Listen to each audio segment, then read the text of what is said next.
নম্বরে আপনি ফোন করেছেন সেটি এই মুহূর্তে বন্ধ করা রয়েছে। আপনার নম্বর থেকে একটি মিস কল। আরে তুমি ছিলে কোথায়? আমি তোমাকে কতবার করে ফোন করছি, ফোনটা সুইচ অফ করে কেন রেখেছো? অনেকটা দূরে যেতে হয়ে গেছিল তো। কোথায় গিয়েছিলে তুমি? আমি নিজে থেকে জিজ্ঞেস করলে? না মানে আমি তো ভেবেছিলাম তুমি জিজ্ঞেসই করবে না। না তুমি এতক্ষণ ছিলে না বলে চিন্তা হচ্ছিল। তাছাড়া কি কপালে টিপ, তুমি তুমি কি মন্দিরে গিয়েছিলে? গেছিলাম। দেখো আমি খুব একটা সুপারস্টিশিয়াস নই, মানে আমি খুব একটা। তুমি আমার জন্য পুজো দিতে গিয়েছিলে? হ্যাঁ ওই আর কি, এই মন্দিরটা আমাদের বাড়ির সবাই খুব যায়, মানে মা খুব মানে, আর তাছাড়া মন্দিরে খুব জাগ্রত বুঝলে, তাই। ইস, বউ একদিকে অন্য ছেলের সঙ্গে ফষ্টি নষ্টি করছে, উনি আবার সেই বইয়ের জন্যই মন্দিরে পুজো দিয়ে এলেন। আচ্ছা বারবার বলে এভাবে এম্বারেস করছো কেন? হ্যাঁ মানে আমার হাতেও সময় ছিল আর একটু টেনশন হচ্ছিল, তাই ভাবলাম। আচ্ছা শোনো, পুরোহিত মশাই বলেছিল যে ফুলটা মাথায় ঠাকাতে হবে আর ওষুধ। আরে দাঁড়াও দাঁড়াও দাঁড়াও, আমি এক্ষুনি আসছি। কোথায় যাচ্ছ? আরে প্রসাদ খেতে হবে না? আর দেখো প্রসাদ শুধু খেতে নেই, প্রসাদ খেয়ে জল খেতে হয়। আমি হাতটা ধুয়ে আসি, এসে প্রসাদ খাবো। তাছাড়া বাড়ির সবাই এক সেকেন্ড, বাড়ির কাউকে কিচ্ছু বলতে হবে না। আরে প্রসাদ বাড়িতে সবাই যদি জানতে পারে, আমি তো কাউকে কিছু বলিনি, যদি সবাই জানতে পারে তাহলে বেকার পাগলা ঘোড়া আর ওই পিকলুদা মিলে আমার লেগ পুল করবে। ছাড়ো না। হাসছো কেন? এই মেঘলা প্লিজ একটা দিন কি বলো না, প্লিজ প্লিজ, তুমি জানো তো সবাই মিলে সিন ক্রিয়েট করবে, প্লিজ এরকম করো না। আচ্ছা অনুরাগ, তুমি মন্দিরে গিয়ে পুজো দিয়ে আসতে পারলে, আর পাগলা ঘোড়ার পিকলুদার লেগ পুলের এত ভয় তোমার? হয় না। আরে বাবা আমি তো নর্মালি পুজো টুজো দিতে যাই না, কিন্তু কি করব বলো, তোমার অপারেশন বলে কথা, নিজের সব থেকে কাছের মানুষটাকে নিয়ে একটু টেনশন হয় না, ওটাই তো স্বাভাবিক।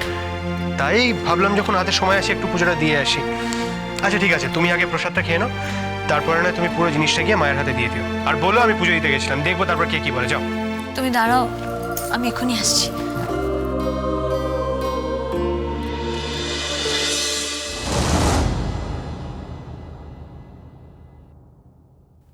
তাতান, হ্যাঁ পিসিমণি এসো না।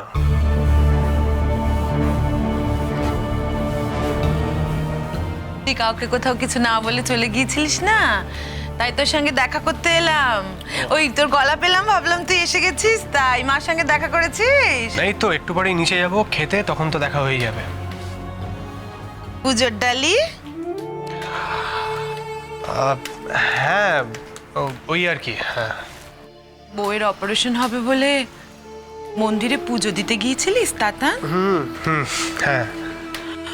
বেঁচে থাক বাবা, বেঁচে থাক, তুই বেঁচে থাক। তোর মতো একটা ছেলেকে না দেখতে পেলেও মনে বড় আনন্দ হয় রে। বউকে এত ভালোবাসিস, তুই নিজের চোখে না দেখলে আমি বিশ্বাস করতে পারতাম আচ্ছা না। এতে বিশ্বাস না করতে পারার কি আছে, মানে মেঘলা তো আমার বউ, ওর অপারেশন আছে, একটু টেনশন হওয়াটাই তো স্বাভাবিক, তাই না? তাতান রে, তোদের দুজনকে দেখলে না আমার খুব তোদের পিসে মশাইয়ের কথা মনে পড়ে। আমাকে আমাকে সব সময় চোখে হারাতেন। সারাটা জীবন আমার চোখের সামনে এমএ সেমে করে বেরিয়েছে, আর আমার হাড় মাস চালিয়ে খেয়েছে।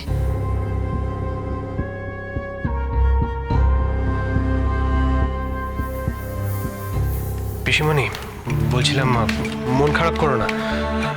কি করবে বলো, এগুলো তো আর আমাদের হাতে নেই, মানে একবার এই পৃথিবীতে এলে তো সবাইকে একদিন না একদিন যেতে হয় বলো, এগুলো কি আর আমরা নিজেরা কন্ট্রোল করতে পারি?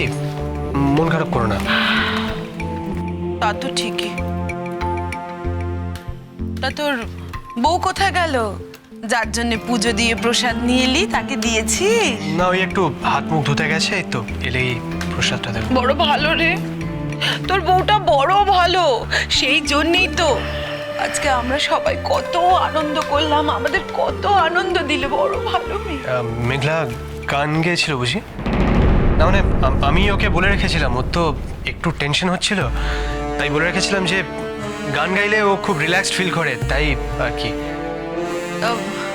ওই যে সেই গান গেয়েছিল না একসাথে মেঘলার সাথে, ওই প্রাইজও দিল, কি জানো নাম ছেলেটা, লম্বা বানা করে, ওই শুভ্র শঙ্কর এসেছিল তো, দুজনে মিলে একসাথে গান গাইলো, ভারী সুন্দর গান গাইলো দুজনে, ভারী মিষ্টি গলা, কি ভালো ছেলে রে, গান শুনে তো একেবারে। কেন এসেছিল? কেন এসেছিল? মেঘলার সঙ্গে দেখা করতে।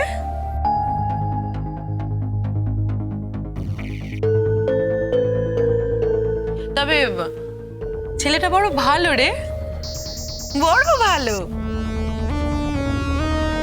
কিন্তু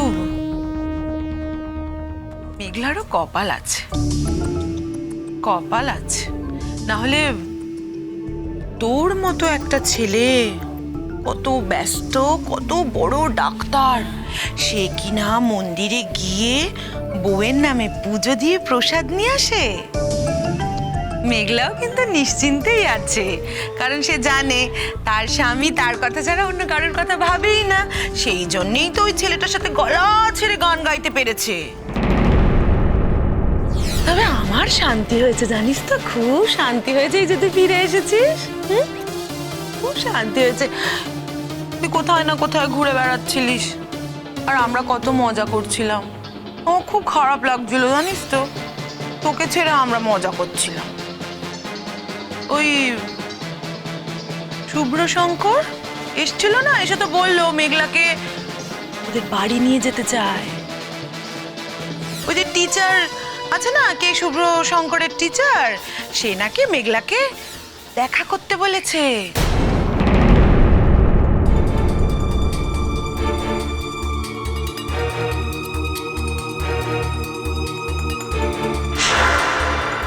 হ্যাঁ,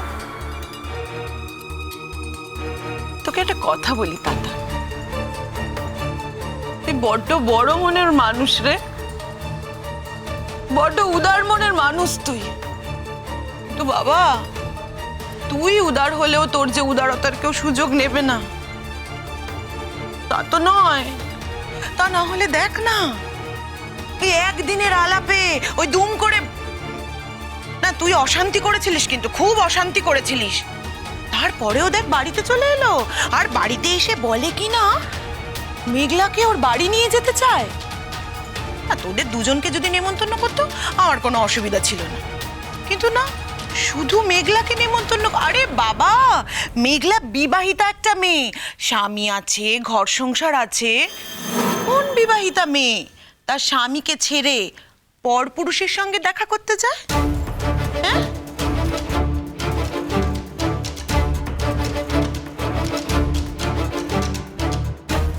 ও তাতান, তুই বড্ড ভালো মানুষ রে তাতান, বড্ড ভালো মানুষ, সেই জন্যই তো বলছি একটু শক্ত হাতে রাশটা ধর।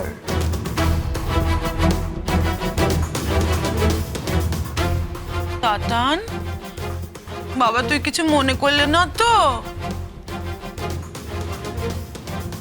ও বাবা শোন না, আমি না তোর বউকে বড্ড ভালোবাসি রে, সেই জন্য কথাগুলো বললাম। তুই কিন্তু আবার মেঘলাকে এসব কথা বলবি না যা আমি বলেছি, তুই দেখ না মেঘলা নিজে থেকে এসে তোকে সব কথা বলবে। আমি যাই, হ্যাঁ, তোর মাকে গিয়ে বলি যে তুই এসে গেছিস, কেমন?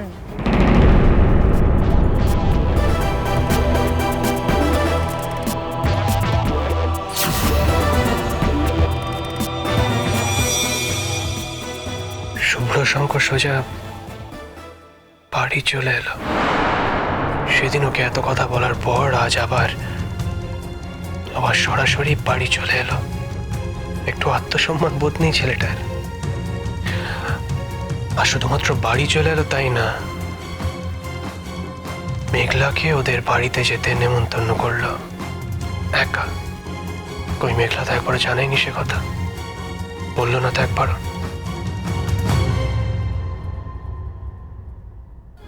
না মানে আসলে ওই শুভ্র শঙ্কর এসেছিল।